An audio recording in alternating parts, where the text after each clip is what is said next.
To me, it's a pretty terrifying start. If Hoover was good at this at a time when the government was much smaller, when the ability to influence and persuade was much less sophisticated, it's a little bit terrifying to think what's possible today.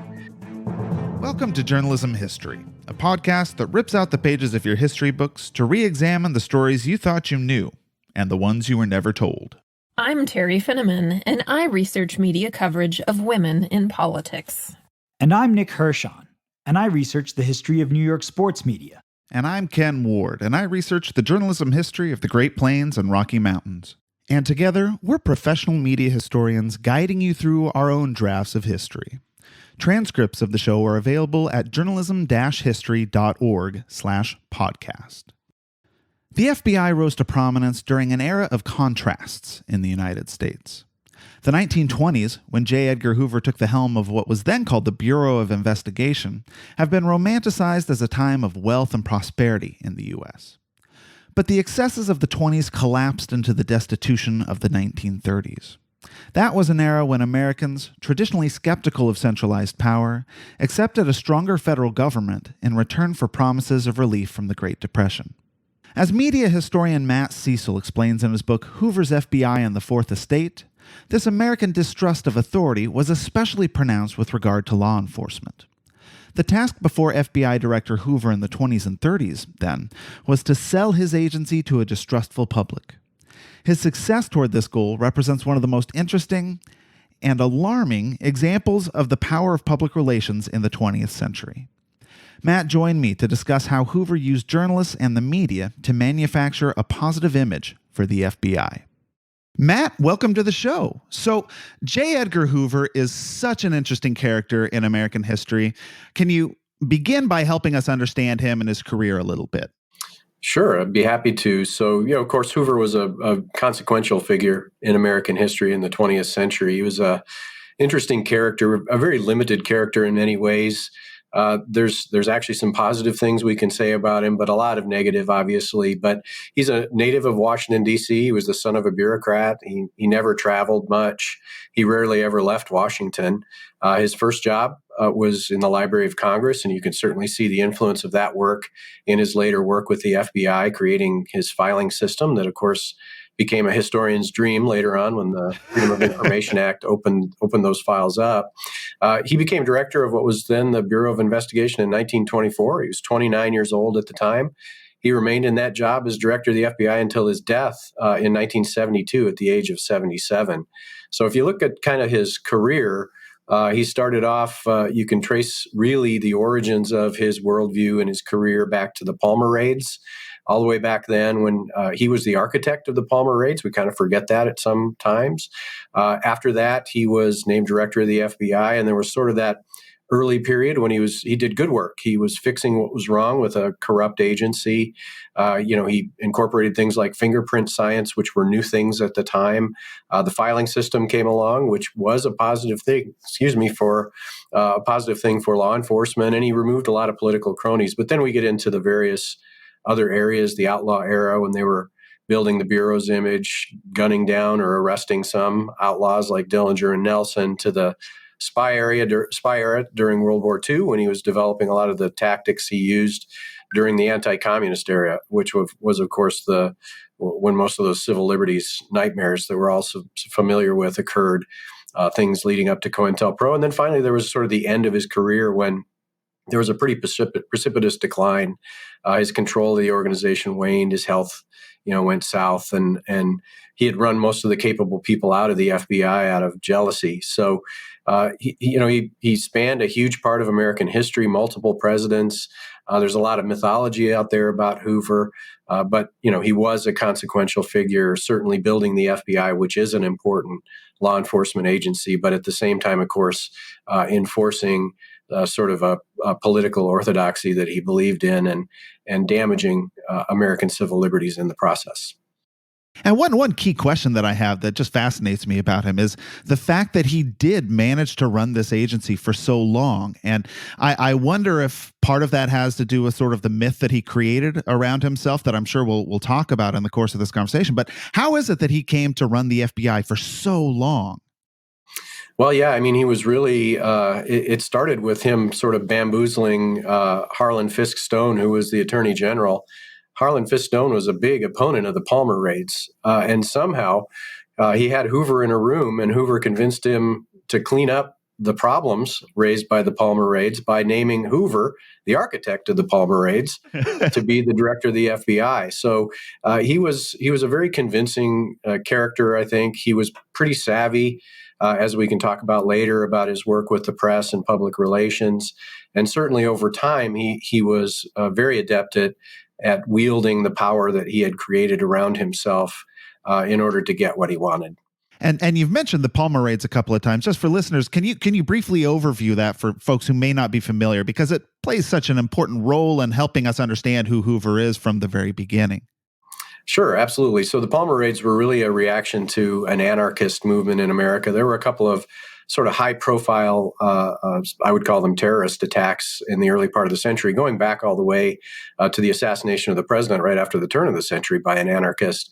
So people were very afraid of this movement. They feared those people, and others used that, as politicians often will. They used fear of that movement to sort of organize power around themselves. And Hoover got caught up in that when he, as an assistant attorney general, was put in charge under Attorney General Palmer to lead these raids where all around the country there were coordinated raids that arrested something like 10,000 quote unquote anarchists who really were just mostly immigrants and others with some interest in politics.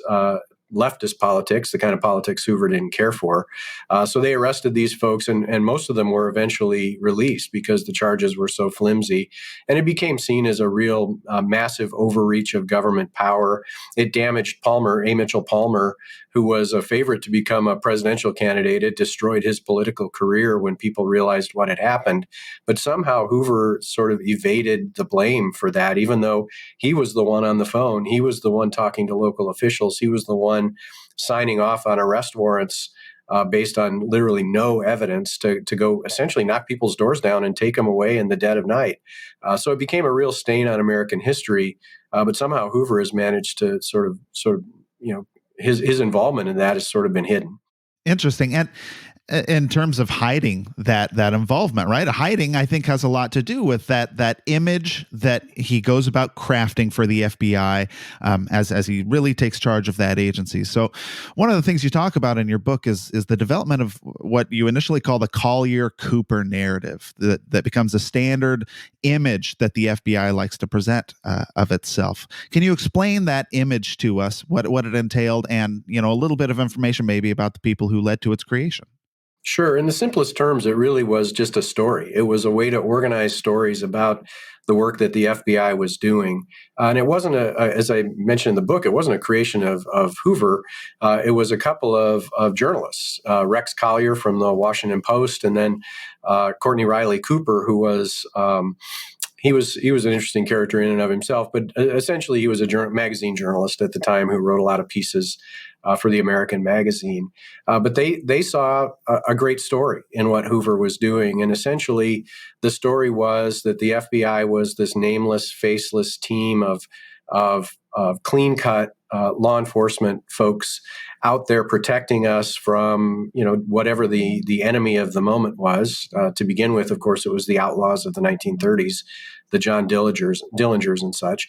And they used science to do that. So science, of course, being something that is, it's not subject to political whims, right? Science is science. So if you're using science, science can find someone guilty. It can find someone innocent as well. So it became this way of sort of divorcing what Hoover was doing from politics.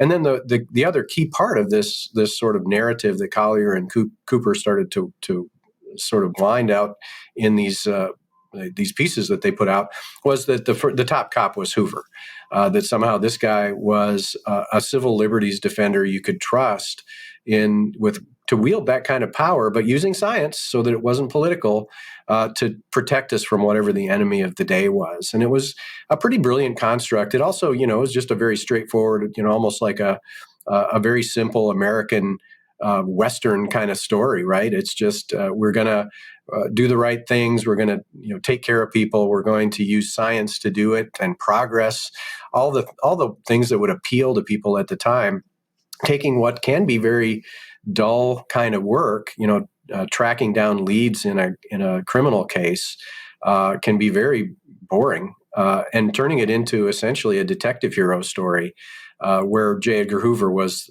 the main hero. So it was a brilliant construct. It was very popular with the public, as you can imagine, those kinds of stories at a time when, especially during the 1930s, when nothing seems to work for Americans. Here's this agency that seems to be doing everything right. They're protecting us. They're using science. They're doing all this amazing work. And so people really latched onto that, and it made them feel good about what was possible in America at a time when very few other things did. Well, and so I assume that we're going to run into problems with that image, right? So like what's the truth behind that message in terms of what the FBI was doing, and where do challenges to that narrative start appearing? Sure. Well, I mean, the truth is there is some science there, and there is some real innovation from the FBI. So you absolutely have to give credit where credit is due. So there was some interesting work that was done. I mentioned fingerprint science, but there was a lot of other good stuff with the FBI lab that was real. However, a lot of it really was overblown, and it wasn't what it appeared to be to folks. And where this really goes wrong is when there are a few critics along the way, a few journalists who really kind of dived in behind these stories and came to understand what actually happened and reported on it. That those things started to the myth essentially was uncovered, and it was journalists like George Seldes and I.F. Stone, famed journalists like that. But the journalist who figured this out to the most extent and was the most clear in providing the real story of the FBI was a guy named Fred J. Cook, who was he was a copywriter, a rewriter.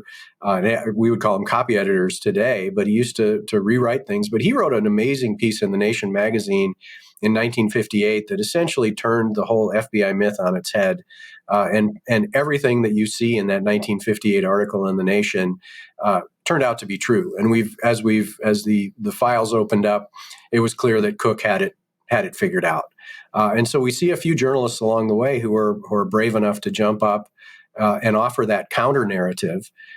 But we typically see, as you often see in these cases, a lot more journalists who are willing to sort of hitch their wagon to Hoover's star, to be essentially adjunct FBI publicists, and use their access to the Bureau to enhance their own careers. So that's sort of the conflict of the book. It's the few critics who are out there in front trying to clarify the reality of what the FBI is. They weren't denying the good things, but they were trying to point out that this image, this public image that Hoover had created for himself and for the Bureau, wasn't really based in facts. And the conflict is with the other journalists who essentially were part of Hoover's team. And so they weren't. The concern of those critics was primarily that they just thought that the FBI was kind of overselling itself. It's not that there were specific things that it was doing that it thought were wrong, I'm trying to remember, and there were some civil liberties issues as well, right? Oh, absolutely. No, there were critics on the civil liberties front. There were a whole series of situations. There was sort of a second round of Palmer raids in 1940, for example, that Hoover led that became very controversial at the time, just essentially breaking down doors and arresting people, the kind of stuff that really scares people when the federal government gets involved in it. So there's absolutely a concern with civil liberties. But at the same time, they're pointing out that there's this whole other FBI behind the scenes here. We've got this public image, which is, constructed by these mythologists in the media, and at the same time, you've got what's that hiding is kind of the question. And what it is hiding is Hoover's work to undermine political thought, to undermine political movements, and ultimately, you get into the 60s with the counterintelligence program, the COINTELPRO, really in an un-American way to infiltrate and undermine, lawful political thought. So they are absolutely they're unmasking what's going on with the creation of the image, but at the same time, the concerns really are what's happening behind that curtain, and they're trying to pull that back. So How does Hoover respond to these sorts of challenges? You mentioned that he has this sort of network of journalists who cooperate with him or collaborate with him. What are some of the other ways that Hoover and the FBI respond to challenges in the press and elsewhere to the narrative that they have created about the FBI? Yeah, so as you said, the first way is to work with their friends in the media, essentially to undermine people. I mean, they investigate journalists. The I.F. Stone FBI file is thousands upon thousands of pages. Similarly with George Seldes and many other journalists, sort of to the left of center. The FBI just investigated these folks like crazy and tried to find different kinds of influences in their past. It usually wasn't, as it is with most people. Most people aren't good or bad. There are little things in people's pasts that maybe they're not so proud of, or things that can be twisted into something that someone might in the media might pick up and create into a scandal. And the FBI did that very actively. They worked really hard with their friends to provide them with information to undermine various journalists over the years.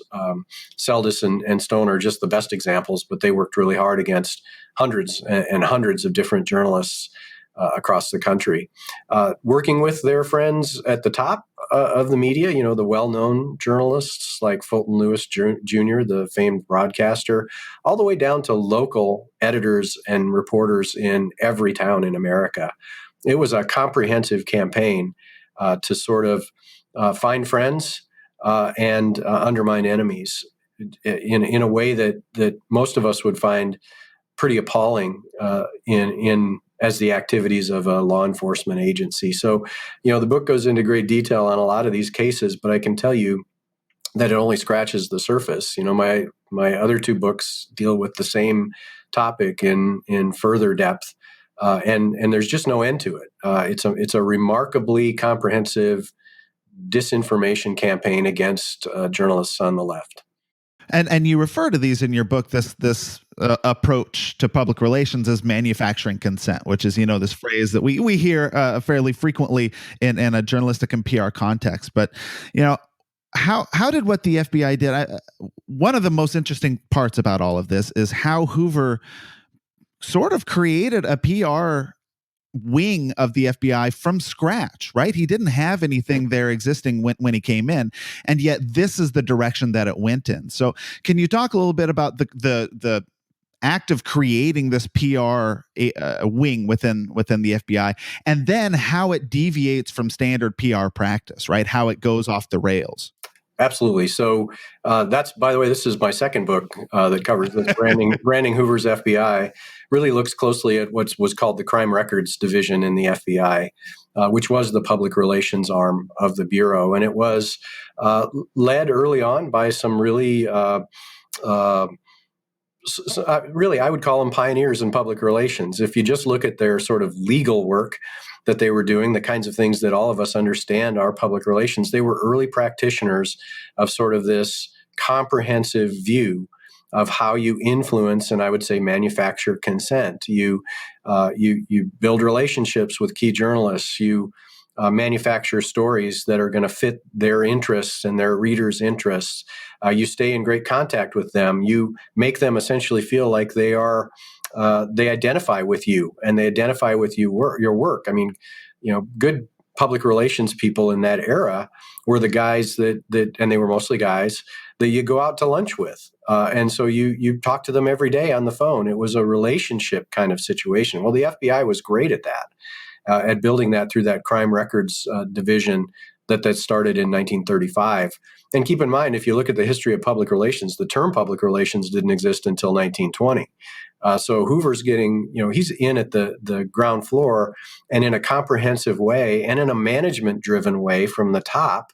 We know that public relations works best when it is a management function, when public relations is at the table where the decisions are made, rather than something you go to after decisions are made. He had incorporated public relations as really the core of his agency from the very early days of the mid-1930s all the way through. And it's really ahead of its time. And I do pitch it as as an early comprehensive practitioner of true public relations, in the sense that you're monitoring your environment, you're trying to understand the audiences around you, and you're trying to craft messages to influence segments of that audience, and then listening for what happens afterwards, and then adapting your message the next time. That's public relations, and that's what the FBI was doing from those early days, and it worked really well from 1935 until about the late 1960s, when Hoover didn't have the skillful people around him anymore, and things really fell apart. So you spoke to the creation of this image and helping convey that to journalists and other people writing on crime stories. What are some of the other ways, the more creative ways that the FBI goes about communicating with its publics, to use, when we're in PR? They did some really interesting things, some really innovative. Well, you were just speaking to innovation, but some really crazy stuff. I'm thinking specifically about things like the TV show on ABC, The FBI, things like that. What were some of those creative ways that Hoover reached out? There was no there was no element of media that he avoided. He tried everything. They started with comics for kids. They had you name it. They started with comic books, radio shows, movies, and then finally television, which was really the ultimate example of this. And you mentioned the FBI TV series. Hoover he didn't want to get into television until he could control it. And ultimately, that FBI television series, there's a long chapter in the book about that, but it's very interesting. FBI essentially wrote the scripts. They certainly edited them. Hoover personally approved them every week. He approved all the actors on the show. It was an FBI production. The FBI went to great pains to make it seem like they weren't directly involved, but it was absolutely theirs. And it's the sort of the ultimate expression of FBI public relations during that period of time. And the one last thing I'd say about it quickly is, not only is it the ultimate expression, it also shows how their messages hadn't evolved. So you get into the 1960s and 1970s, and that FBI TV series, before long starts to feel pretty stale, and like it doesn't match up with the society that it's presenting its stories to. So what is the lasting impact of all this, to start putting a bow on all of this? What Hoover created this PR apparatus, these efforts to work with and control the press. I assume we're still feeling some of those effects today. The FBI certainly isn't a weaker influence in our lives. What are we still experiencing that has resulted from Hoover's efforts there? Well, I think the FBI showed what government can do to control public opinion. They showed how far government can go. I mean, the federal government is a massive agency. Now, it was much smaller in Hoover's days. It's much bigger now, and it's much more sophisticated in the way that it tries to control the narrative. And we've allowed our government to control more and more and more of our information that they gather. So to me, it's a pretty terrifying start. If Hoover was good at this at a time when the government was much smaller, when the ability to influence and persuade was much less sophisticated, it's a little bit terrifying to think what's possible today in our society, and how the government can really control stories and can control the narrative and the agendas out there. It's pretty terrifying, and it should be a big concern for everyone on an ongoing basis. I mean, we know about J. Edgar Hoover because we got into his files. What's happening now? And I don't know if we'll ever get into that. So to me, it's a cautionary tale about what government can be, and I don't think we've done anything really. There were some movements in the 1970s after Hoover to try to dial this stuff back, but of course, 9/11 came along, and we've actually made it easier for governments to keep secrets. So it's a cautionary tale, and something that we need to be thinking about right now, and certainly, when we're concerned about the health of our democracy right now, thinking about the way government can control information should be on our minds. Well, and that sounds like a good segue to our last question, which we ask all of our guests, and that is, why does journalism history matter? Yeah, I love that question. It's a really great question, and the first temptation, I think, is to overthink it a little bit. But as I kind of pondered it, I think it's a fairly straightforward answer. The arc of journalism history in America mirrors the arc of democracy. And I'm not one that claims that there's some golden age of anything. Institutions ebb and flow. But certainly, if you look at American history, low points for journalism Certainly low points for government coverage, like the McCarthy era were also low points for democracy. And high points in journalism history that we point to, perhaps Watergate, become inflection points for democracy as well. But that's how it should work, and that's how you hope it works, and you hope that journalism lives up to that. But that gets to my fear right now, that overwhelming sort of corporate influence, social media manipulation, and the entertainment focus of journalism might be breaking that link. And I think a lot of people have that fear. So these tendencies towards, both sidism and the normalization of outrageous behavior, and frankly, the timidity among much of the media. And I'm talking about the news that the majority of Americans consume. There are absolutely pockets of outstanding journalism out there. But, future journalism historians might look back and say that connection between journalism and democracy that I think is clear, journalism history and democracy that I think is clear, might be in danger of being broken. And it might be broken right now after really a decline over the last 15 or 20 years. I hope that's not the case.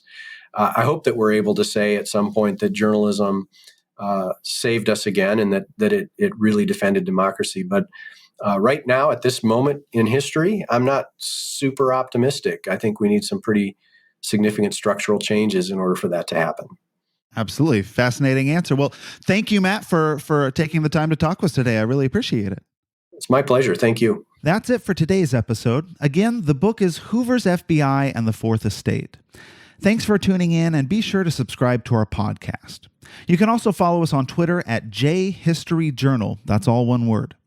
Until next time, I'm your host, Ken Ward, signing off with the words of Edward R. Murrow. Good night and good luck.